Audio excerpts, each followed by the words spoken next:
Bonjour et bienvenue dans cette nouvelle vidéo. Alors, si vous découvrez ma chaîne, écoutez, je suis ravie de vous accueillir. Aujourd'hui, je vais vous parler d'une manipulation extrême qu'on appelle le gaslighting. C'est pire qu'un pervers narcissique, c'est pire que de la manipulation classique, là ça va très très loin et je vais vous expliquer comment reconnaître le gaslighting.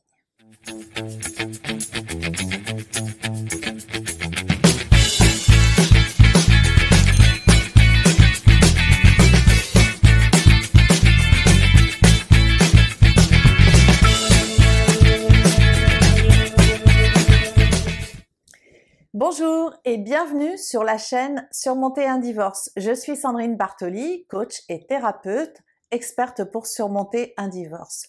J'accompagne les femmes à faire en sorte que leur divorce ne soit qu'une étape de leur vie, mais qu'il les amène vers un nouvel avenir heureux. Alors, comme je le disais tout à l'heure, si vous découvrez ma chaîne, je vous invite à vous abonner en cliquant ici et à mettre un pouce sur la vidéo si vous l'appréciez et aussi également à me laisser vos commentaires. Vous trouverez des liens dans la description qui pourront certainement vous aider dans votre construction. Et aujourd'hui donc, ce que je souhaitais évoquer, c'était le sujet du gaslighting. Gaslighting, c'est pas un terme qu'on connaît énormément encore en France. Pourtant, c'est vraiment un trouble cognitif. C'est un trouble de la manipulation extrême. Je pense, mais je n'en suis pas certaine à 100%, que ce terme vient en fait d'un film qui est sorti en 1944 et qui s'appelle Gaslight, et où l'histoire en fait parlait d'un homme qui arrivait à manipuler complètement sa femme jusqu'à non seulement la rendre folle, mais elle-même était convaincue qu'elle était folle et qu'elle perdait complètement la tête. Et bien voilà, ça peut vous donner un aperçu de ce qu'est le gaslighting. Donc le gaslighting, c'est vraiment aller jusqu'au lavage de cerveau. Donc c'est vraiment de la manipulation extrême. On sait que la manipulation, elle est partout, elle est dans notre quotidien. Lorsqu'on regarde une publicité, quelque part, on se fait manipuler. Et puis, c'est tout l'intérêt. On va faire en sorte que vous ayez envie d'acheter le produit, que vous ayez vers ce produit-là. Donc, on va vous vendre du rêve. C'est la manipulation, mais ça reste de la manipulation bienveillante. Maintenant, il y a de la manipulation malveillante et il y a des degrés divers. Notamment, le gaslighting, c'est vraiment le degré extrême. Et là, ce que je peux vous dire, c'est que, évidemment, les pervers narcissiques vont pratiquer, pour certains, le gaslighting, mais il y a aussi les dictateurs, il y a aussi, bien évidemment, tous les gourous de sectes, ce sont clairement des manipulateurs qui utilisent le gaslighting, c'est-à-dire le lavage de cerveau complètement. Alors comment ça fonctionne? Évidemment, c'est une technique qui se met en place, une technique de manipulation qui se met en place doucement et qui va aller jusqu'à la transformation de la réalité de la personne manipulée. Donc je ne sais pas si vous imaginez, mais là, on touche quand même des sommets extrêmement élevés et graves. Donc imaginez les victimes qui tombent dans les mains de personnes qui font du gaslighting. Ce sont des personnes qui vont avoir une réalité qui n'est plus la leur, une transformation complète de leur réalité. Dans cette vidéo, je tenais à vous faire part de 11 signes qui peuvent vous permettre de déceler le gaslighting chez un pervers narcissique, chez un mentor qui serait en fait un gourou, bref, chez une personne qui est vraiment hyper toxique, ou un dictateur, évidemment. Le premier signe est d'abord, c'est un menteur patenté. C'est-à-dire que c'est un menteur qui croit lui-même en ses mensonges. Et pour croire à ses mensonges, eh bien, il faut être extrêmement convaincant. Et en étant convaincant, il va convaincre sa victime que son mensonge est la vérité. Le deuxième signe, typiquement, ils refusent d'admettre ce qu'ils ont dit précédemment, même si vous en avez la preuve concrète. Donc là, encore une fois, on voit qu'on est en train de toucher à la perception de la réalité. C'est-à-dire que vous avez la preuve du contraire, mais lui, il va tellement affirmer qu'il n'a jamais dit ça ou qu'il n'a jamais fait ça que vous allez finir par le croire. Et ça va être au fur et à mesure, plus il y aura justement des dénis sur des paroles dites ou sur des actions faites, alors que vous en avez la preuve du contraire, plus vous allez finir par vous questionner. Vous allez finir par vous interroger en vous disant « mais c'est pas possible, au final c'est moi qui me trompe ». Donc là, c'est changement vraiment de la réalité, mais petit à petit. Donc plus cette personne va être dans le refus de ses dires ou de ses actes, alors que vous savez le contraire, eh bien plus votre transformation de la réalité va opérer. Troisième signe, il s'attaquera à ce que vous avez de plus cher. Alors c'est simple, il y a deux choses qui vous sont chères. Ce sont vos enfants et vous, votre identité. Donc ils vont s'attaquer à ces deux choses qui sont si importantes pour vous. Et la première, ce sera les enfants.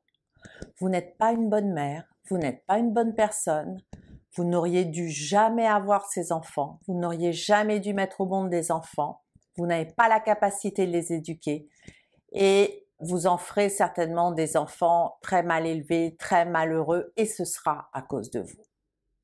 Ensuite, il va vous attaquer au niveau de votre identité, votre valeur. Il va vous dévaloriser, faire ressortir que des traits négatifs de votre personnalité pour, encore une fois, continuer ce travail de transformation de votre perception de la réalité.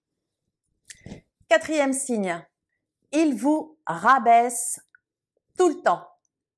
Alors, c'est un petit mensonge, par-ci par-là, un commentaire cinglant, une réflexion désobligeante. Et puis des fois, quand il voit que ça va un peu trop loin, il revient en rampant. Allez, il vous reforge une nouvelle identité. En fait, vraiment, il vous sculpte comme il souhaiterait que vous soyez, c'est-à-dire sans plus aucune identité, sans plus aucune perception de votre réalité. Votre réalité doit devenir la sienne. Et ça, comme c'est fait vraiment de façon sournoise et insidieuse, eh bien, même des personnes extrêmement intelligentes ne vont pas forcément s'en rendre compte tout de suite. Parce que, je vous dis, ça se fait très progressivement.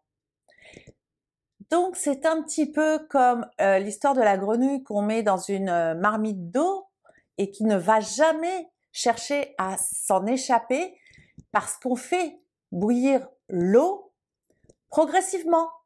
Donc, en fait, elle ne sent pas directement la chaleur arriver. Ça se fait progressivement. Là, c'est exactement la même chose pour le gaslighting. Cinquième signe, leurs actions ne correspondent pas du tout à leurs mots. Les mots vont aller dans un sens, les actions vont aller dans un autre. Et tout ça est fait dans un objectif unique, vous pousser au questionnement, vous faire douter de vous en permanence. Sixième signe, alors ils vont pratiquer ce que j'appelle la douche écossaise. C'est-à-dire qu'après vous avoir détruit avec des mots, rabaissé, humilié, un peu comme je l'expliquais tout à l'heure, eh bien, sans forcément ramper, bien que parfois ils se mettent même à ramper pour que vous continuiez à être manipulable, là, ils vont vous donner des actions positives, des références positives. Ils vont vous revaloriser. Tout ça pour vous maintenir toujours dans un état en fait de manipulation. Et ça, c'est vraiment la douche écossaise parce que d'un coup, ils vous disent t'es nul, t'es moche, tu sais même pas faire à manger. Et puis, par exemple, quand vous allez recevoir des amis, ils diront waouh, super, le plat que tu as préparé, c'est génial, bravo ma chérie. Alors ça, c'est pire que tout parce que aux yeux des autres, il est charmant, mais en fait, pendant toute la semaine, il vous a pourri en vous disant que vous étiez une cuisinière nulle. Donc ça, c'est un signe, la douche écossaise. 7e signe, ils vont jouer sur une apparence de personnes parfaitement équilibrées.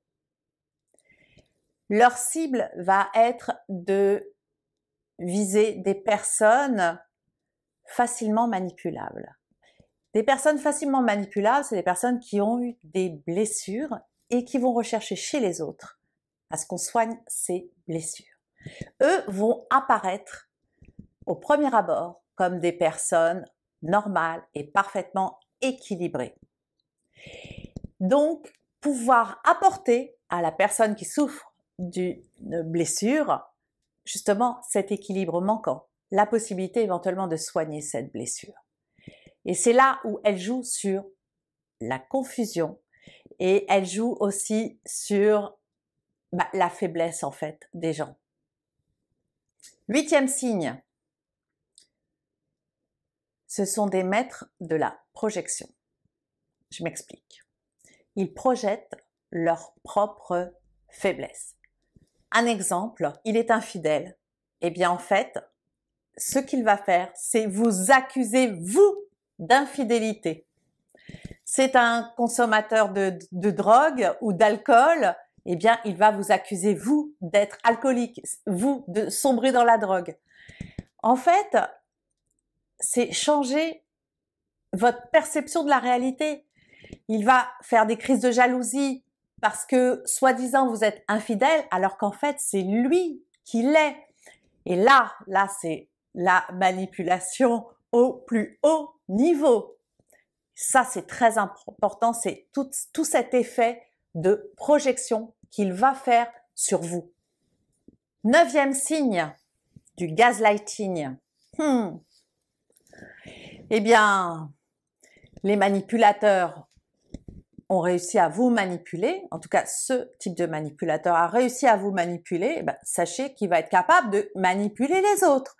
Et ce, pour seul objectif, c'est de faire en sorte de créer un groupe de personnes qui vont être contre vous à nouveau pour modifier votre personnalité, pour modifier votre vision de la réalité, votre perception et vous faire douter de vous faire encore plus poser de questions parce que si tout le monde est contre vous, si personne ne vous parle plus, vous vous dites c'est moi qui déconne, c'est moi le problème. Alors que non, toutes ces personnes se sont fait manipuler par le gaslighter. Ça, c'est très important. Le 10e signe, il va vous faire passer pour une folle. Alors, c'est effectivement le sujet du film qui date de 1944, qui, je pense, le terme gaslighting vient de gaslight ou gaslighter, le titre du film.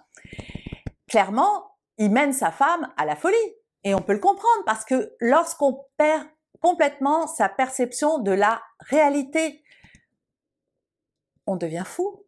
On ne sait plus ce qui est vrai de ce qui est faux. On ne sait plus si ce qu'il dit, vu que ce qu'il dit, c'est faux, mais que vous avez des preuves du contraire. Comment vous voulez ne pas finir par devenir fou, devenir dingue, à force de vous questionner, à force de vous dire mais c'est moi, je deviens folle, c'est pas possible. On me dit ça, je vois ça, c'est pas ça, la réalité c'est ça, les autres sont contre moi, plus personne ne me parle. Il va vous faire passer pour une personne instable, bipolaire. Ça, je l'ai souvent entendu dans mes accompagnements. C'est très à la mode. La personne victime passe pour une bipolaire parce qu'évidemment, de temps en temps, elle pète des câbles.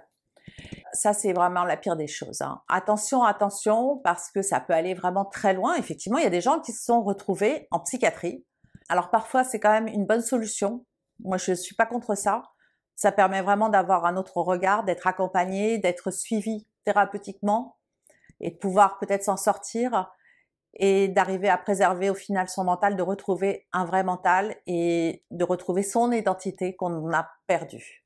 11e et dernier signe du gaslighting.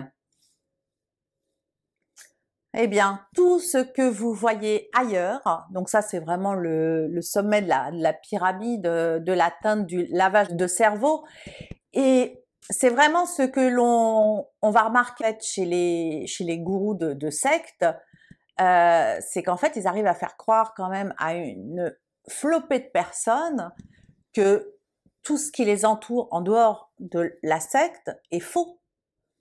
Tout est construit sur du complot, alors la théorie du complot, etc., les mensonges, voilà.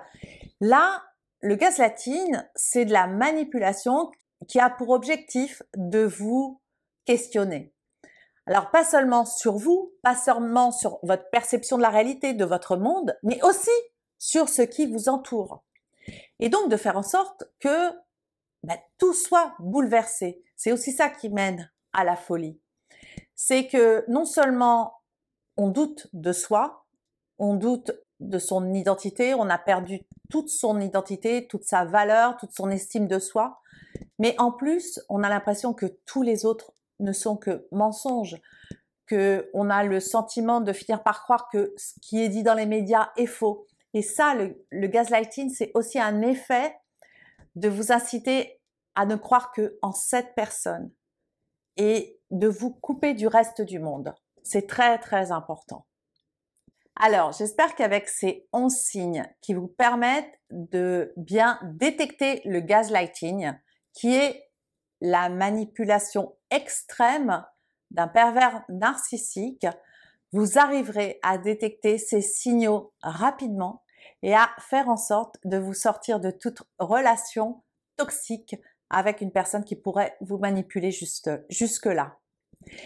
Il est important aussi, si vous reconnaissez ces signes, si vous sentez que vous sombrez dans cette manipulation extrême, puisque là, ça touche à votre perception de la réalité, ça touche à votre individualité, à votre santé mentale, faites-vous accompagner.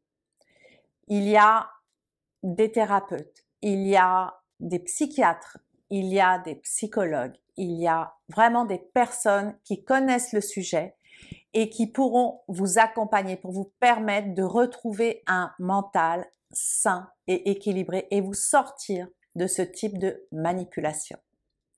J'espère que cette vidéo vous a plu et je vous dis à très bientôt. Ciao!